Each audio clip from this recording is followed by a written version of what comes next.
अरे अवस्थी जी, आपको 2 दिन हो गए हैं कमरे में बैठे बैठे, आपका दम नहीं घुट रहा क्या?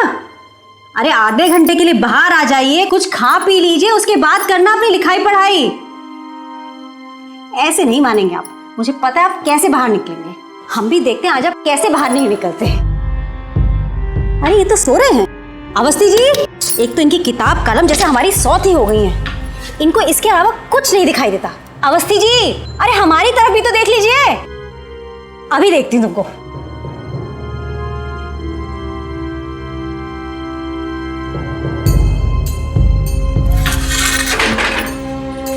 आप देखते कैसे नहीं उठेंगे।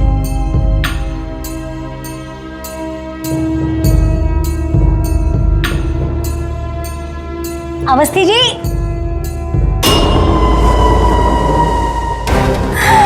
अवस्थी जी,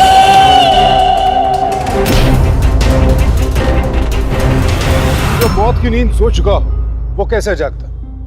जब प्रमोद की पत्नी को एहसास हुआ कि प्रमोद के सर पर भारी चोट लगने की वजह से उसकी मौत हो चुकी है तो उसके होश उड़ गए। लेकिन इससे पहले कि वो कुछ कर पाती, किसी ने उस पर भी हमला कर दिया। आखिर हो क्या रहा था यहाँ? क्यों कोई एक ही परिवार के 2 लोगों की जान लेने की कोशिश कर रहा था? क्या थी हकीकत? ये देखते हैं।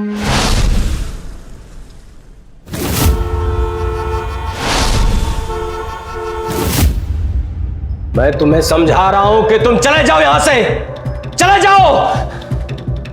मैं तुम्हें मार दूंगा, जान से मार दूंगा, मैं तुम्हें जान से मार दूंगा।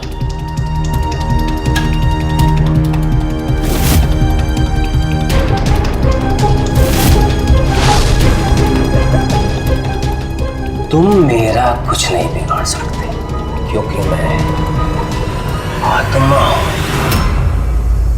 जो अजर है, अमर है।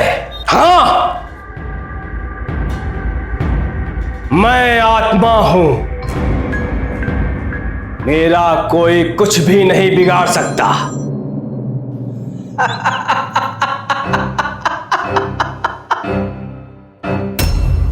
रुक क्यों गए? करते रहो अपना पागलपन जो कर रहे थे। देखो मानसी, ये पागलपन नहीं है, मेरे नए नावल का सीन है। हमें तुम्हारे इस पागलपन की ना आदत हो गई है। अच्छा, तुम अपनी ये बकबक बंद करोगी? हाँ, अगर एक लेखक की लेखनी में जुनून और पागलपन नहीं हुआ तो उसकी लेखनी मुर्दे की तरह होती है। खैर, तुमको ये सब समझाने से क्या फायदा? ये चाकू कहाँ गया?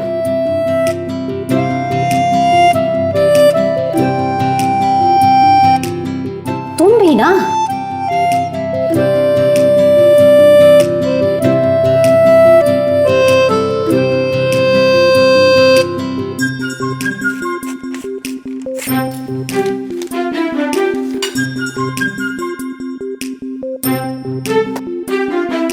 अरे सुनो, ये क्या है?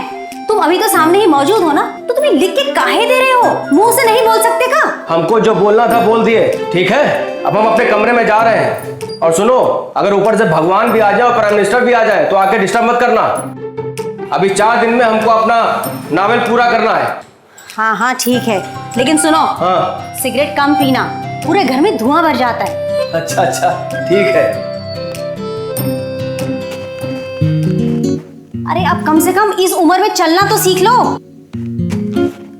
इतने बड़े हो गए लेकिन कैसे चलते हैं, कभी नहीं सुधरेंगे ये तो।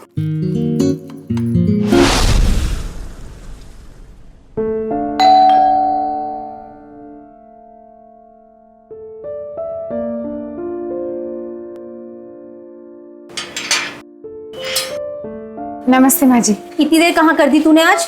वो घर पे बहुत काम था आज। चला। और सुन, सबसे पहले तू झाड़ू पोछा कर, और हाँ, अवस्थी जी के स्टडी रूम की तरफ बिल्कुल मत जाना, वो बहुत बिजी है।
तो रात को आप ये सब देख के सोते हैं? नहीं नहीं, वो ऐसा कुछ नहीं। झूठ मत बोलिए हमसे। हाँ रेशम देखो प्लीज मम्मी से कुछ मत कहना, वो पता नहीं क्या सोचेंगी। घबराओ मत, हम किसी से कुछ नहीं कहेंगे। Thank you.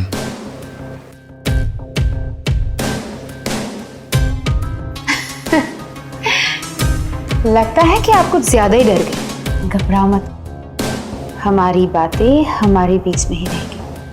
थैंक्स।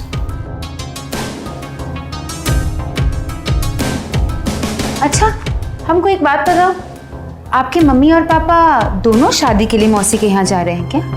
नहीं, सिर्फ मम्मी जा रही है, पापा का पता नहीं। आप नहीं जाएंगे? नहीं, हमें कॉलेज का कुछ काम है तो हम जा नहीं पाएंगे।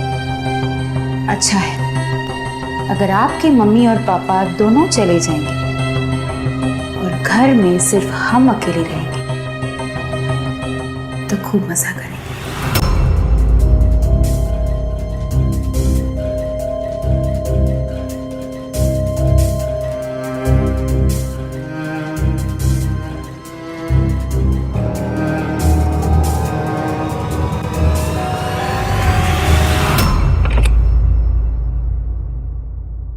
बेटा सुन, मैं जरा मार्केट जाकर आ रही हूँ और रेशम दोपहर में दोबारा आएगी।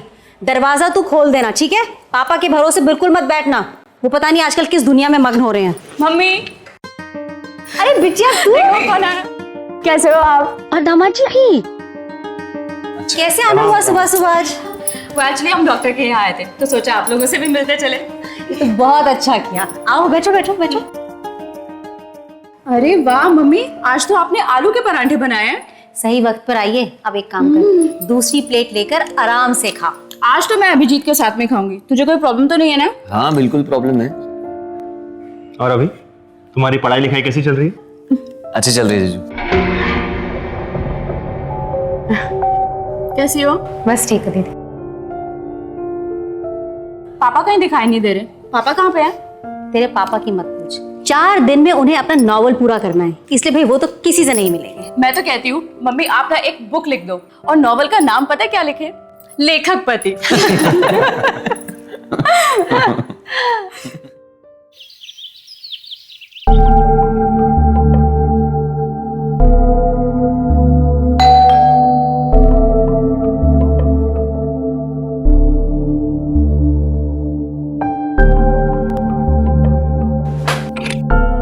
हाँ जी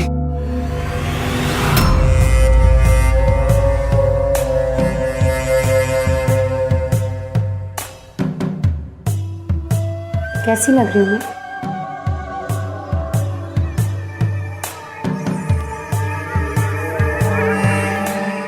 उस फोटो वाली से तो अच्छी लग रही है, पर आपको कैसे पता चलेगा कि वो ज्यादा अच्छी लग रही है कि मैं? उसके लिए मुझे उस जैसे कपड़े पहनने होंगे, है ना?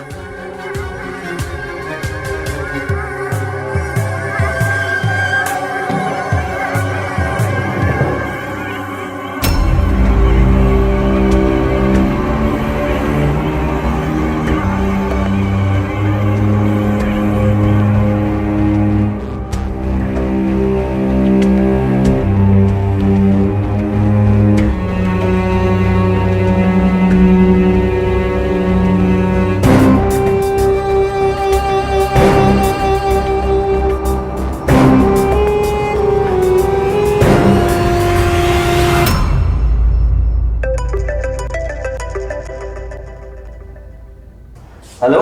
हाँ निकल रहा हूँ भाई। हाँ आ रहा हूँ हाँ आ रहा हूँ।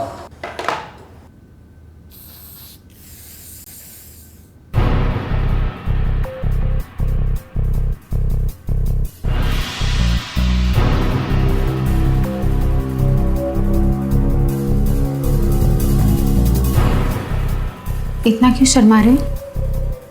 हम पहली बार थोड़ी ना देख रहे हैं आपको ऐसे। वो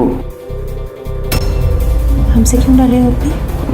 नहीं वो पापा घर पे हैं। अच्छा, मतलब हमारे छूने से आपको कोई एतराज नहीं?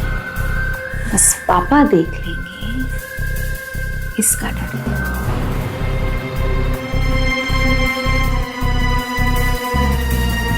घबराओ मत। पापा अपने कमरे में उपन्यास लिख रहे हैं, यहाँ नहीं आएंगे।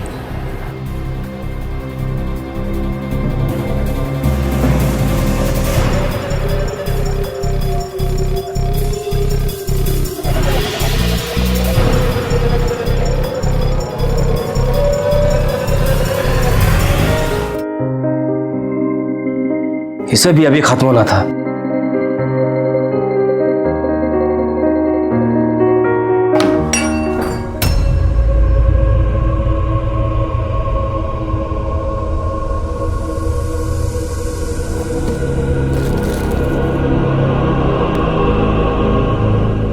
ये भी खाली।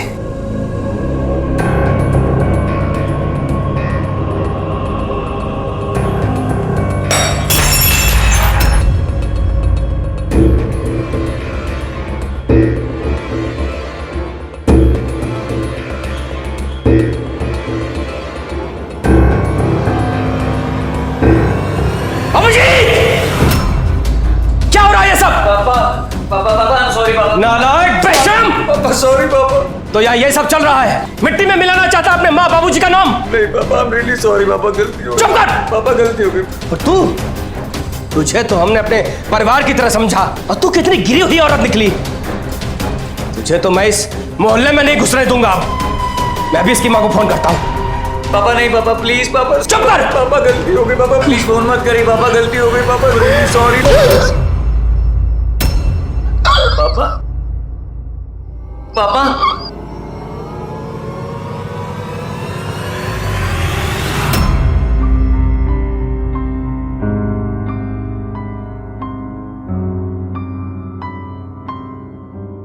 पापा पापा क्या हुआ? पापा पापा उठिए, पापा प्लीज उठिए। उन्होंने पापा को मार दिया।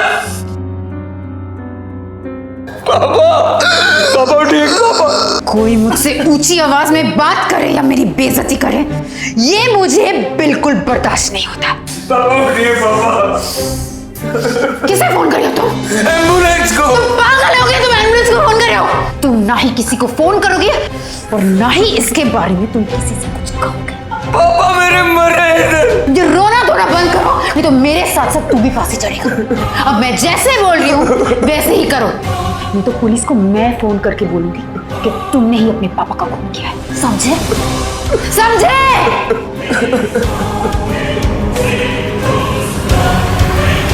16 से 20 वर्ष की उम्र बड़ी नाजुक होती है।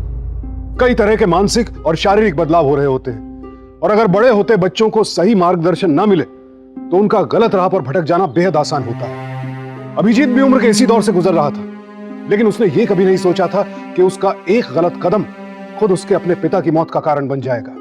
गलती हम सबसे होती है, लेकिन कई बार एक गलती को छिपाने के लिए हम गलती पर गलती करते चले जाते हैं। यही अभिजीत के साथ हो रहा था, और अब तो गलतियां करते करते वो रेशम के अपराध में उसका साझीदार भी बन गया था। कहाँ लेके? देखो, ज्यादा सवाल जवाब मत करो। मैं जो बोल रही हूँ ना वो चुपचाप करो। किसी भी तरह आज का दिन निकल जाए, रात को उस लाश को कहीं ना कहीं ठिकाने लगा देंगे।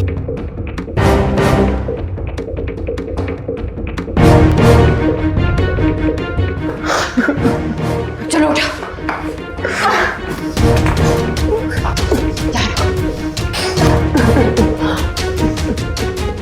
देखो, अब मैं जा रही हूँ। तुम जल्दी से ये दरवाजा बंद करके बाथरूम की खिड़की से निकल जाओ। क्यों? तुम्हारी मम्मी को लेके कि पापा कभी भी इस कमरे में काम करे। अब मैं जा रही हूँ। मम्मी उन्हें भी अभी आना था, ठीक है? तुम जल्दी से निकल जाओ, ठीक है? दरवाजा बंद करो और बाथरूम की खिड़की से जल्दी से निकल जाओ, ठीक है? सुन रही हो ना तुम? I'm sorry पापा। पापा I'm sorry।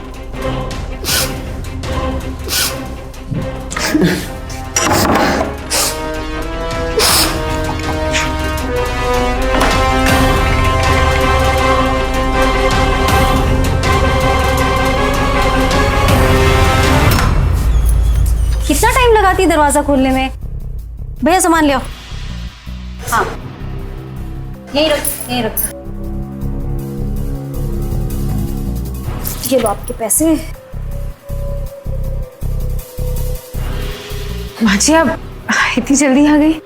हाँ भाई, आना ही पड़ा। आज रात जगराता जो है और इतना सारा काम पड़ा है। जगराता? वो भी अचानक? अचानक कहाँ, 1 हफ्ते से तैयारी कर रही हूँ मैं। मैंने तो माता रानी से मन्नत मांगी थी कि अगर सौम्या की गोद हरी भरी हो जाए तो मैं जगराता जरूर रखूंगी। बस इसीलिए रख रही हूँ। ये तो बहुत अच्छी बात है माँ जी, लेकिन जगराते के शोर से सब परेशान तो नहीं हो जाएंगे? अरे भगवान के काम से भी भला कोई परेशान होता है? तू भी ना रेशम। और एक बात बता, तू आज घर नहीं गई? तुझे देर नहीं हो रही क्या? वो बहुत ज्यादा काम था, मैं लेट आई ना, इसलिए। बस सब कुछ खत्म हो गया, मैं बस जा रही हूँ। जा, और शाम को जरूर आ जाना। बहुत काम है, भले ही तू कल छुट्टी ले लेना। ठीक है, मैं चलती हूँ माँ जी। जा। और बेटा सुन तो, हाँ माँ। ये ले, ये मैं कुछ सामान लेके आई हूँ, ये मिला ले और देख सब ठीक तो है ना? सामान उसे बराबर दिया है कि नहीं?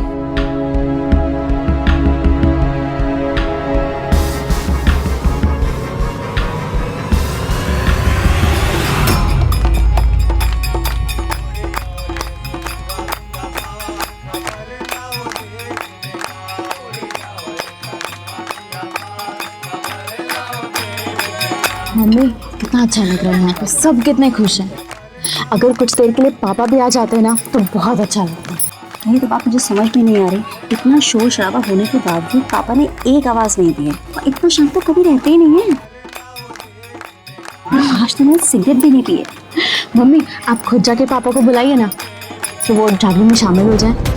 अच्छा ठीक है।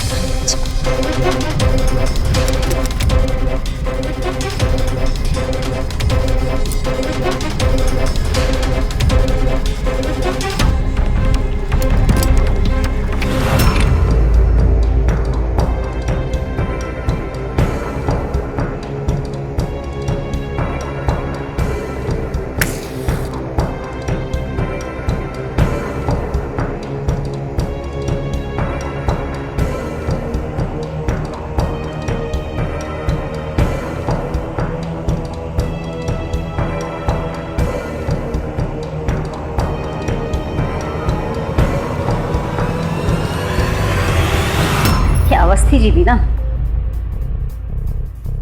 अवस्थी जी, लो अभी अभी बाहर आपकी तारीफ करके आ रहे हैं और आपने फिर से सिगरेट पीनी शुरू कर दी। सुनिए, मैं ये कह रही हूँ कि आप थोड़ी देर के लिए तो बाहर आ जाइए।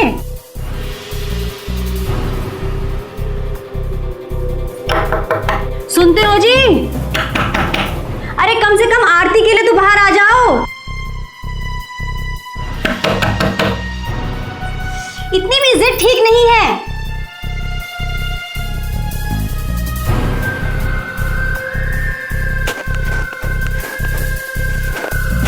क्या हर वक्त काम ही काम, बस काम के अलावा कुछ और सोचते हो आप?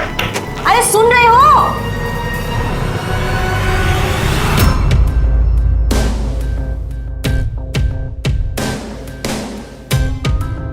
Don't disturb. कदम चलाते वक्त तो जैसे आपके पास शब्द की कोई कमी नहीं है, लेकिन जब बोलते हो तो मुंह पे अकाली आ जाती है क्या? आग लगे आपके ऐसे कलम और कागज को।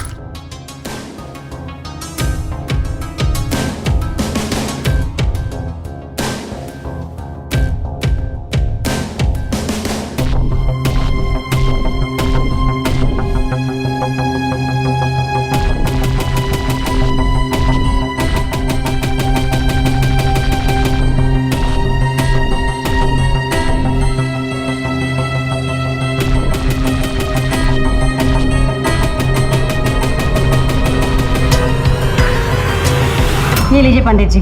अरे वाह, नमस्ते। नमस्ते नमस्ते नमस्ते। अरे सदा सुखी रहे आप लोग, घर में खुशहाली आए।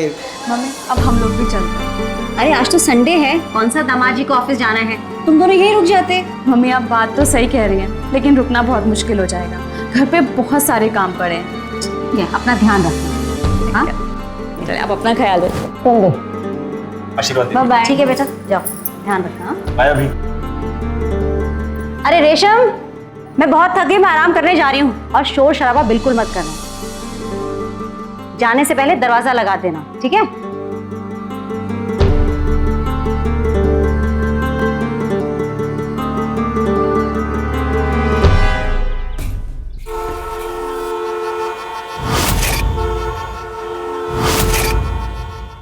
Take care, see you. Thank you. Saumya, मैं क्या कह रहा था, तुम बार बार मीनू की शादी में जाने के लिए जिद क्यों कर रहे हो? तुम्हें याद नहीं उन्होंने हमारी शादी में कितना नाटक किया था? देखो सौम्या, प्लीज बुरा मत मानना, मगर मुझे ना वो लोग बिल्कुल पसंद नहीं आते, इसलिए मैं तुमसे भी कह रहा हूँ कि तुम वहां मत जाओ। अनिकेत, आप आज तक वही बात मन से लगा के बैठे, भूल जाइए ना। देखिए, आपको पता है ना मीनू हमसे कितना प्यार करती है। ले दे के एक बहन है हमारी, उसी की शादी पे हम ना जाएं तो कितना बुरा लगेगा। देखो सौम्या, मैंने तुमसे कह दिया ना कि तुम वहां नहीं जाओगी, मतलब नहीं जाओगी, बस ये लो। सुनिए तो।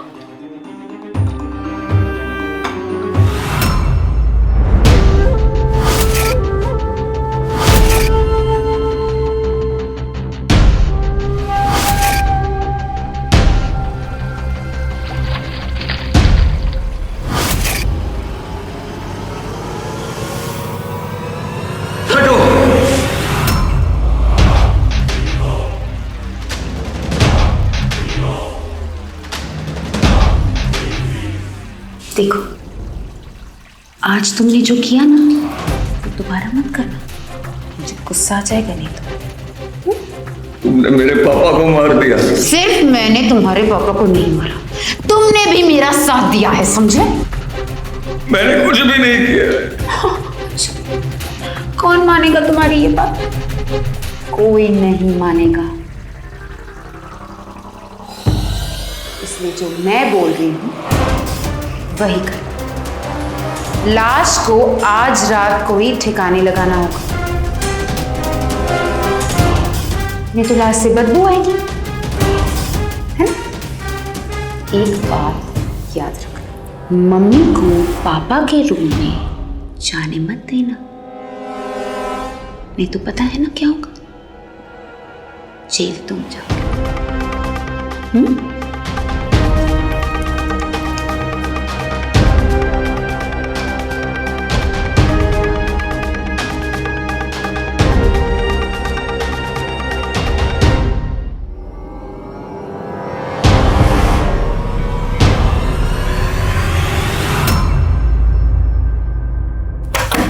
अवस्थी जी, मौन व्रत कब तक चलेगा? अरे आप लिखते ही रहेंगे क्या? बाहर आ जाइए, कुछ खा पी लीजिए। आज हम कुछ नहीं सुनेंगे। खाओगे नहीं तो दिमाग चलेगा कैसे? सुन रहे हो ना?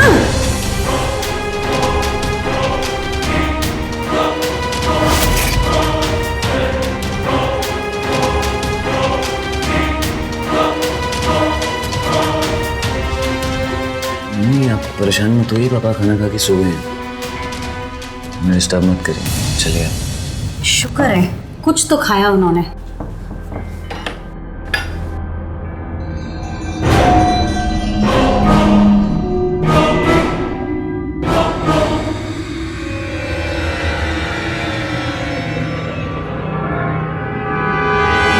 हाँ छोटी, तुम फिक्र नहीं करो, हम अवस्थी जी से एक बार फिर से पूछ लेंगे, लेकिन हमें लगता नहीं कि मीनू की शादी में आ पाएंगे। हाँ ठीक है, ठीक है।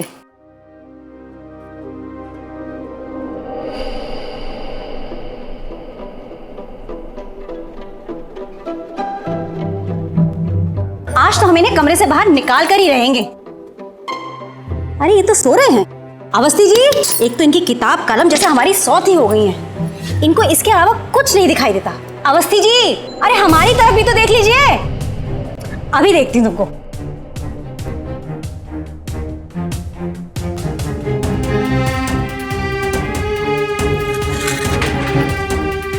अब देखते कैसे नहीं उठेंगे।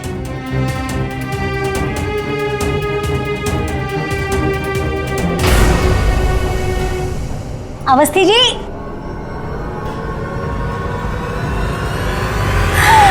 अवस्थी जी, अभिजीत, अभिजीत जल्दी आ, अभिजीत, देख तेरे पापा को कुछ हो गया, देख तेरे पापा को क्या हो गया, देख तेरे पापा को क्या हो गया, कुछ कर, जल्दी कर, जल्दी कर, तेरे पापा को क्या हो गया, जल्दी कर। अवस्थी जी, जल्दी डॉक्टर को बुला। अवस्थी जी, कोई फायदा नहीं है डॉक्टर को बुला के, मर चुका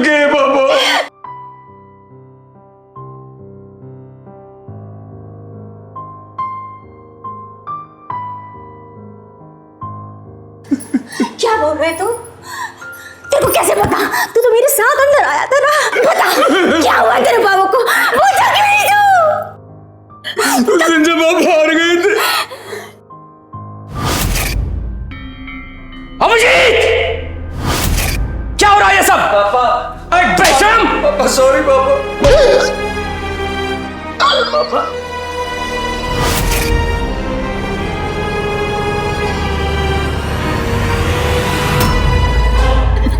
क्या किया ये? क्या किया? तूने क्या किया? क्या किया? हत्यारे तूने क्या किया? पापा को कौन कर दिया? क्यों? क्यों उसे मारा? माँ, माँ। अब तुम्हें डरने की कोई जरूरत नहीं है। मैंने कहा था ना तुमसे, तुम मेरी बात नहीं माने। अगर तुम्हारी माँ पुलिस को सब कुछ बता देती तो? तूने मेरी माँ को भी मार दिया। तुम्हारी इतनी हिम्मत कि तुम मुझे हाथ लगाओ? हाँ? मैंने कहा था ना तुमसे कि अगर कोई भी मुझसे ऊंची आवाज में बात करता है तो मुझे अच्छा नहीं लगता। अभी मैंने सिर्फ तुम्हारे माँ बाप को मारा है। अगर तुमने मेरी बात नहीं मानी ना तो मैं तुझे भी मार दूंगी।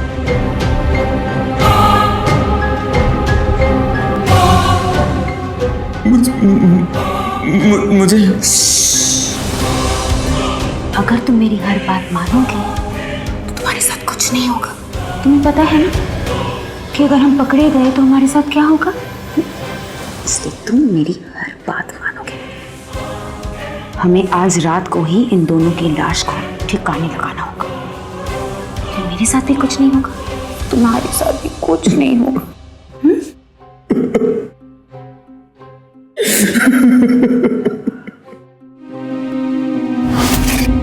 यह घटना बेहद हैरान कर देने वाली थी। आखिर कैसे अभिजीत रेशम के हाथों की कठपुतली बन गया और अपने ही माता पिता की हत्या के अपराध में भी शामिल हो गया।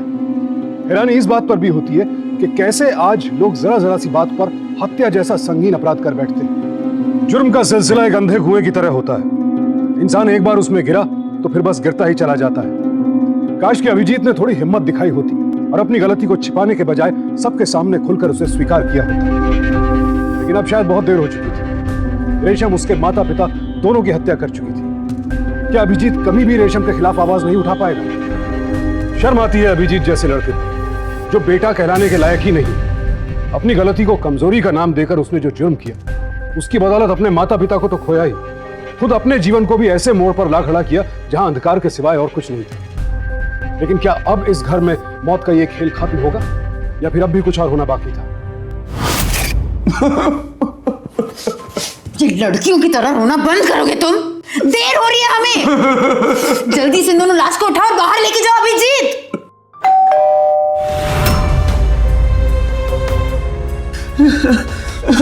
कौन है? चलो हटो हटो।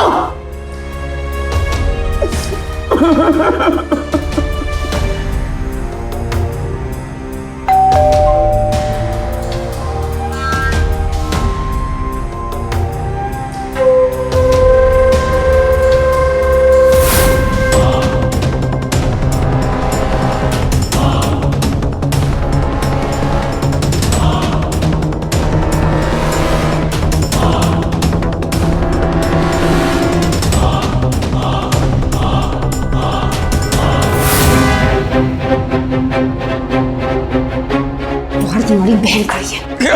हाँ, अब जाके दरवाजा खोलो, मैं यहाँ सब ठीक करती हूँ। हाँ, तुम और कौन?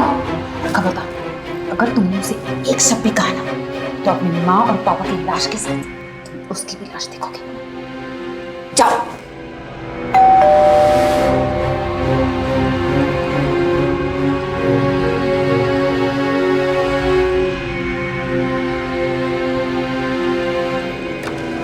कितना टाइम लगता है तुझे दरवाजा खोलने में? दीदी आप यहाँ इस वक्त? मेरा मतलब है अचानक से झगड़ा हो गया मेरा अनिकेत से। बार बार मुझे शादी पे ना जाने को बोल रहे। मैं मीनू की शादी पे क्यों ना जाऊं? तो बस बिना किसी को बताए मैं चली आई। अब कल सुबह मम्मी के साथ ट्रेन पे निकल जाऊंगी। पर मम्मी तो शादी पे जा चुकी है। क्या? पर मम्मी की तो कल सुबह 9 बजे की ट्रेन है ना? नहीं, वो आज रात को 9 बजे की थी। आज रात की थी? ठीक है, मैं उन्हें कॉल करती हूँ। दीदी आप इस वक्त उनको फोन करेंगे तो मम्मी घबरा जाएंगी, और वैसे भी ट्रेन का सफर है उनका, तो वो सो चुकी होंगी ना। हाँ ये तो है, वो सो जाती है। और दीदी बेचारे जीजू परेशान हो रहे होंगे, ऐसे तुम ना छोटी सी बात पर कोई लड़के घर छोड़कर आ जाता है। अब चलिए मैं आपको घर छोड़ के आता हूँ। मैं कहीं नहीं जा रही हूँ, और वैसे भी जब तक अनिकेत खुद मुझे लेने नहीं आएंगे मैं कहीं नहीं जाने वाली। दीदी इतना गुस्सा ठीक नहीं है। देख अभिजीत, तुम मेरे मामले में कुछ ना ही बोल तो बेहतर होगा। वैसे तुझे मेरे यहाँ रहने से कोई दिक्कत है क्या, जो मुझे बार बार वापस जाने को बोल रहा है? नहीं दीदी ऐसी कोई बात नहीं है, मैं तो बस आपको समझा रहा हूँ कि ऐसी छोटी छोटी बातों को ना बढ़ाते नहीं है। खुशी खुशी अपने घर चली जाइए। मुझे कुछ मत समझा प्लीज। दीदी रेशम, तुम यहाँ इस वक्त? वो माँ जी घर पे नहीं ना, इसलिए हमें यहाँ रुकने के लिए कहा है। साहब और अभिजीत को खाना देना है ना, इसलिए।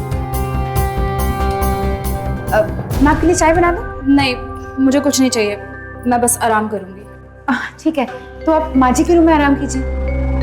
ठीक है।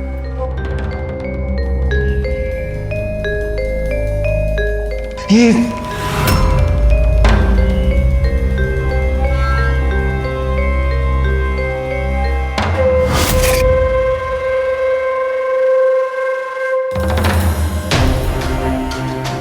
सो गई।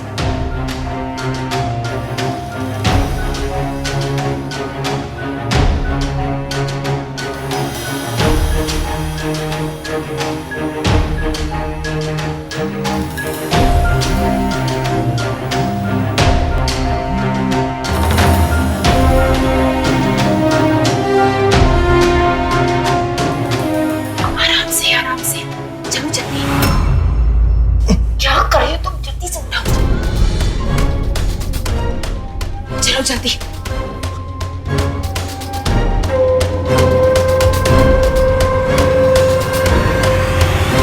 ये क्या हुआ? कहाँ ले जा रहे हो पापा को? कुछ नहीं दीदी, वो थोड़ी सी चोट लग गई थी तो हम ले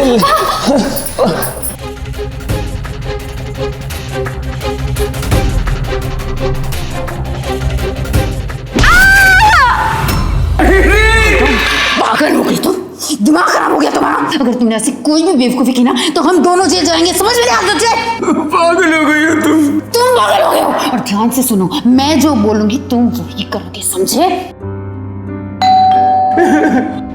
कौन हो गया? मैं देखती हूँ, लेकिन तुम एक लफ्ज नहीं बोलोगे तुम।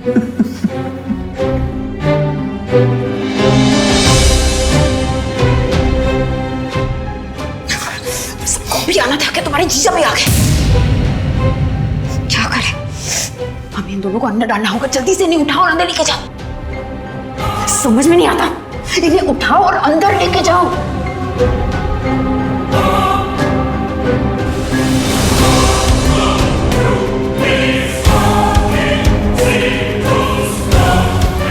मैं करती हूँ, तुम जाओ।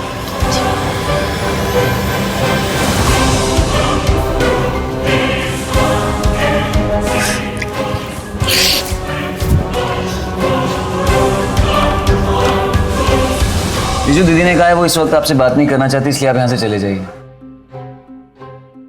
लेकिन तुम्हें कैसे पता चला कि हम बाहर खड़े? हाँ वो उन्होंने आपको खिड़की में से देख लिया था, तो उन्होंने मुझे बोला ये मैसेज मैं आपको दे दूँ। ऐसा कहा उसने?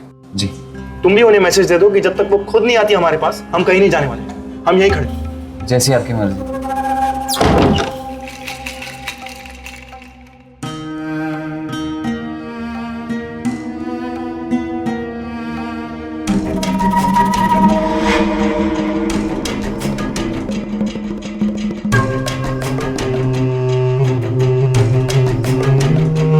तुम्हारे जीजू ऐसे घर से बाहर बैठे रहेंगे तो लाश को कैसे ठिकाने लगाएंगे हम?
मुझे नहीं पता होगा।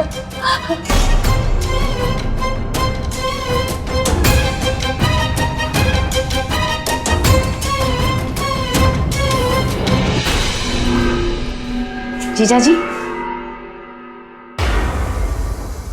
तुम आप दीदी से बात किए बिना मानोगे नहीं ना?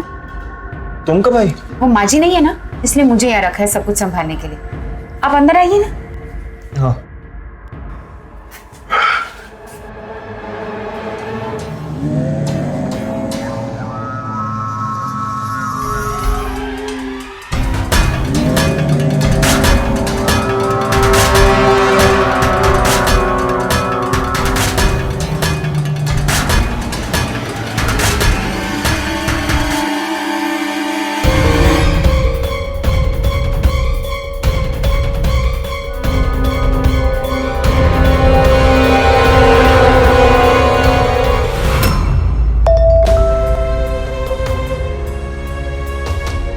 रेशमा ने अभिजीत के साथ मिलकर पापा और मम्मी को मार डाला। मैं भी घायल पड़ी हूँ। रेशम, तुम रहने दो, अभी हमें ऑफिस का एक अर्जेंट काम है तो हम चलते हैं। सौम्या से शाम में मिलेंगे, ठीक है?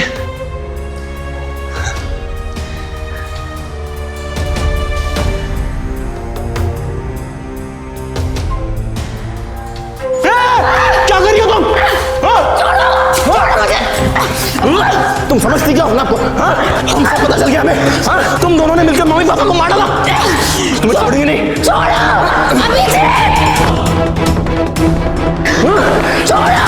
अभी से तुम क्या करे? पकड़ो इसे। चुप। हम अभी पुलिस को फोन करके बुलाते हैं। छोड़ेंगे नहीं तुम्हें। जीजू, बहुत होशियार बनते हो ना तुम। अभी दिखाती हूँ मैं।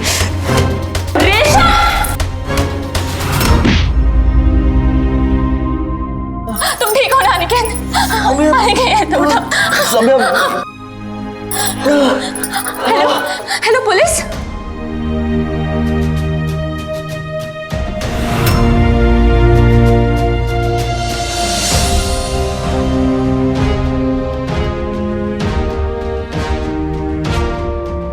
अभिजीत, ये क्या किया तूने?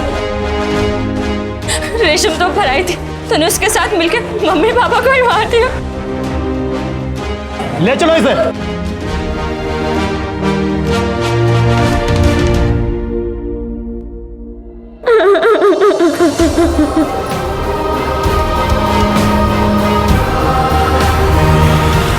आखिरकार अनिकेत की सूझबूझ और सौम्या की हिम्मत की वजह से असली गुनाहगार पुलिस की गिरफ्त में आ ही गए। रेशम को प्रमोद और मानसी की हत्या के लिए और अभिजीत को इस जुर्म में उसका साथ देने के लिए आईपीसी के सेक्शन 302 और 120 बी के तहत उम्र कैद की सजा सुनाई गई। अभिजीत को अपने जाल में फंसाकर और उसे उसके ही माता पिता की हत्या के अपराध में साझेदार बनाकर रेशम ने जो अपराध किया है उसकी जितनी भी निंदा की जाए कम है। अगर अभिजीत ने अपनी गलती छिपाने के लिए रेशम का साथ न दिया होता तो आज उसने यूं अपना और अपने परिवार का जीवन तबाह न किया। इसी के साथ अब मैं सुशांत सिंह आपसे विदा लेता हूं। फिर मुलाकात होगी ऐसी एक और सत्य घटना के साथ। सावधान रहें, सतर्क रहें, सुरक्षित रहें। देखते रहें सावधान इंडिया, फाइट बैक।